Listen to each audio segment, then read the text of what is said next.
Hello, everybody. My name is Tyler Russo, and this is the KO podcast. And I'm here with Bellator Flyweight DeAnna Bennett. How are you doing? I am fabulous. Can't complain. So I'm just happy to talk to you today. That's great. I'm happy that you were able to join the podcast. And since this is the first time that I'm getting to kind of talk to you and kind of get to know you a little bit, how did your journey in MMA kind of begin? Oh man. Um so my favorite thing to say is it was basically a series of peer pressures that bring me to be a professional fighter. I wrestled in high school. That was my base. Loved it. Felt like I had unfinished business because I actually broke my ankle senior year right before the girls state championship, and so like it was done with. I went to college and I had to take a PE course, and so I took a kickboxing class just because I was like, "Well, this is fun, you know.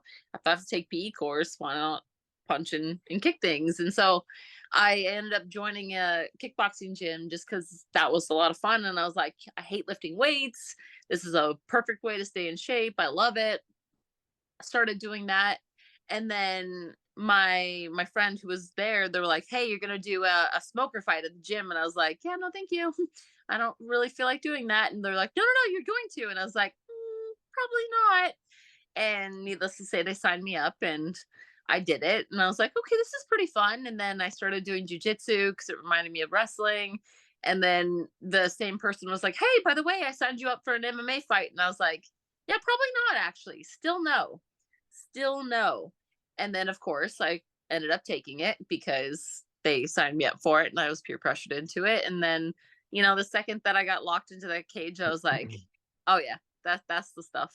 I I'm meant to be here. Like, I love this. And so, yeah, there you go. Apparently, I'm just susceptible to peer pressure, and that made me a professional fighter. Wow, that's a really amazing story. Um, Glad. so now kind of jumping all the way to present day, you're getting this title opportunity against Liz Carmouche, who you who you went against. So what do you remember about that first fight? Oh, trust me. That fight is something that's seared into my brain, and not just because I have a 5-inch scar on my butt that reminds me of that fight every single day. Um it it was a tough fight. Obviously, she's a tough competitor. She's been around forever. Tomorrow marks the 10-year anniversary of the first UFC fight for females, which she was a part of. She's a part of MMA history. And obviously it was a tough fight, but I've been doing this for a long time, and I remember being in there with her and loving every single second of being in that fight. It wasn't the most ideal camp. I'm sorry for Sarah Connor, first off. That's my cat. It's okay. I Um, got a cat too. She was messing up my headphones. yeah, she's a little crackhead, and so every once in a while, if you see Sarah Connor go through, I just kind of try and ignore her. Um, and yes, her name is Sarah Connor. Um, so it was I felt so good being in there in that fight, and I'd worked really hard to get into there, and it was going really well. And the fight, striking and the grappling, was back and forth. Obviously, that's what happens with tough fights. And 90 seconds left in that fight, about 90 seconds left, a little less than 2 minutes left in that fight. I went for a hip switch against the cage and I felt a pop. And I was like, ugh. And I couldn't move. I couldn't move my hip. I couldn't move my leg. And that's when Liz jumped on my back, and I couldn't move my hips to be able to defend anything. And then I would go to the hospital, and then turns out I had a hamstring avulsion. So my hamstring at the hip tore Ooh. 95% off the bone. Not from anything that Liz did, just freak thing, bad weight cut, bad this, like it just kind of happened. And so for the first time in my MMA career, I ended up having to have a major surgery, have my hamstring repaired, make my way back from that. And then I just, that fight is just seared in my brain because, it was going my way. Things happen and it ended up, like, on paper it shows, a loss for me. But I know what I'm capable of. I know I could beat her, and I know I was up until that point. And so I've thought about that fight every single day since then, just because it's something that I've wanted back. And it's actually playing out a lot how I wanted it, because I was like, okay, well, obviously, she's gonna get fights. I know she's gonna become the champ, and I'm gonna work my way up to that title shot, and to getting my rematch with her. And that's where we're at now. Yeah, and you're in your career, you've kind of had a lot of rematches. I Too many. mean, yeah, Justine Kish, you fought well in a row, kind of for you at least, and also Miranda Maverick. So, why do you think you end up in these kind of like fighting the same people? That's a great question. I was, I'll be honest, I was not the happiest that I had to fight Justine twice in a row. Um, and honestly, I attribute that one to the fighter who thought that they were going to get an easy fight by picking the person that I beat instead of fighting me, who they should have fought. I'm gonna cough on that one.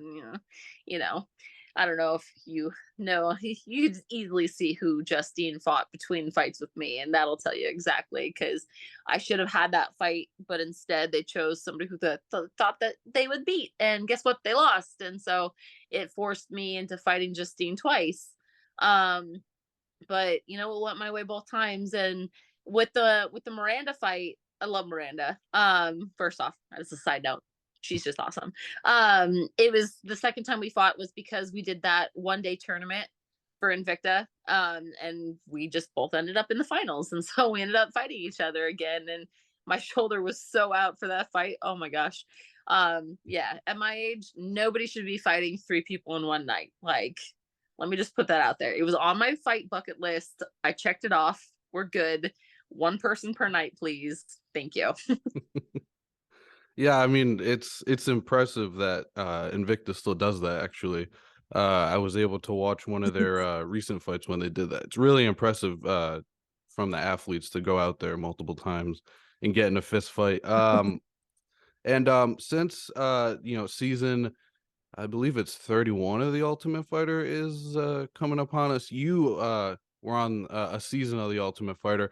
Just wanted for you to kind of talk about your experience on there. I mean, it must be an advantage to have gone through that. Oh man.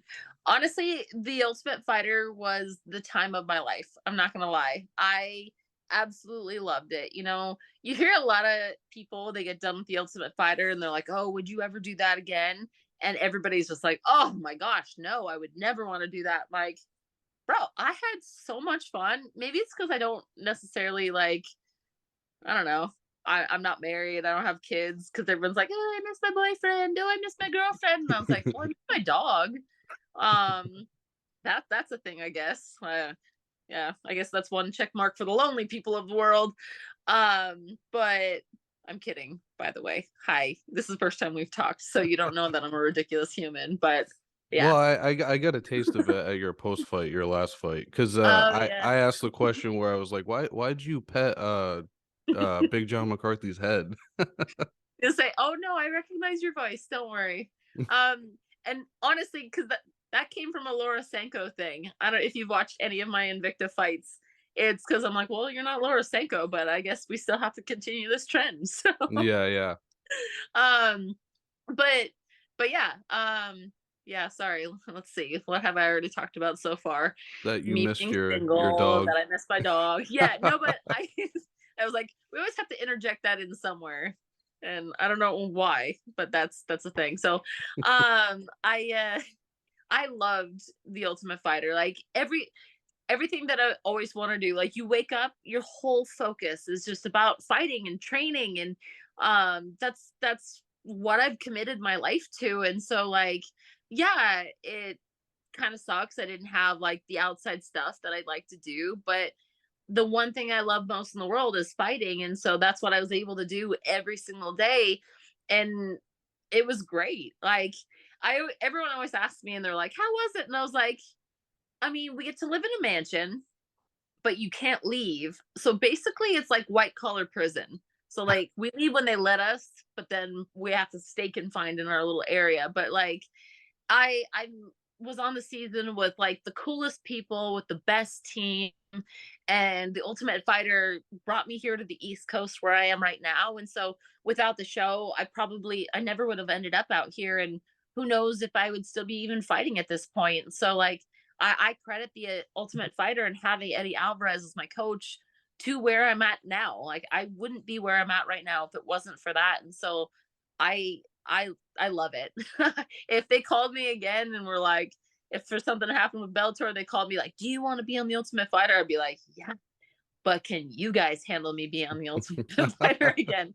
Probably not. So take I that. mean, I saw a clip of you, like, I think you were dancing, I believe. So That is the number one clip. I think that was the moment that Justin Gaethje put it on his head. Stay away from that one, because if you saw in the video, he like slowly backs up. For the rest of the 6 weeks that we're on the show, he would slowly back up. I'd be like, "Oh, good morning," and he's like, "Good morning," and then just run away. I'm like, perfect. That is exactly the impact I want to have on all men. Is I want them to fear me, which doesn't help my single case, but I'd rather them fear me. So it works. So and just one last question, just where do you get your such bubbly personality? I mean, again, like I noticed your personality really came out after in your post-fight speech from your last fight. um years and years of brain trauma being hit in the head. I mean, I guess I could do it. That's my excuse. I'm like, well, I get hit in the head every day, but no, I've always just been a weirdo. It's just who I am. Like, I mean, like obviously everyone has their rough points, but it's like I get to wake up every day and live a life I enjoy and do the things that I enjoy. And like it's taken me a long time to kind of like process everything through that, but like for the most part, like why shouldn't I be happy? Like I get to do the things that I love. Like I live the life that I love, and I just this is me. And sometimes people are like that knew me when I was a kid, they're like, "Oh, you're super quiet," because I've actually I used to be super shy. My sister was like always like, "I can't believe you got into fighting. Like you were the most shy, most awkward kid ever." And I was like, "Yes, I was awkward until you break that bubble." And then I don't shut up. Like one of my best friends, Court McGee, he was like one of my main like training partners day one at the Pit Elevated where I started fighting. When I first started the gym for 1 year, he would come up and he would talk to me. And when I say talk to me, I would say talk at me, because I wouldn't say like maybe one or two words and that's it. And then it hit the year mark. And then one day I was like, and just wouldn't shut up. And he's like, "There it is. There it is." And I'm like, so you can blame Court McGee because he broke me. And Liz, he's like, all the weird just came out at that point. And he's like, "Yeah, one day you started talking and now you don't shut up." And I was like, "You broke me. It's your fault, buddy. Sorry." Well, thank you for coming on to the show. I appreciate you taking the time out of your busy schedule. I know you train a lot. So, good luck on your fight. Hope everything goes well. Hope you stay healthy. Thank you. I need that because that's the hardest part is staying healthy, especially because they I knew about the fight long before camp starts, and so I'm just like, "I want to go," and my coach is like, "Calm down," and I'm like, "No, I want to punch things." He's like, "Will you please just calm down?" I'm like, "No, I want to choke my friends," and he's like, "Oh my gosh, I don't even." He's like, "At the end of this camp, I'm gonna push you into a volcano because I can't handle you already," and I was like, "Perfect." And then maybe a little less caffeine. So, Well, I could tell you for sure I haven't laughed this much in an interview yet. So oh, yeah, so you get that award. perfect. That's all I asked for. It's been a pleasure talking to you. And anytime, I'm more than happy to come talk to you.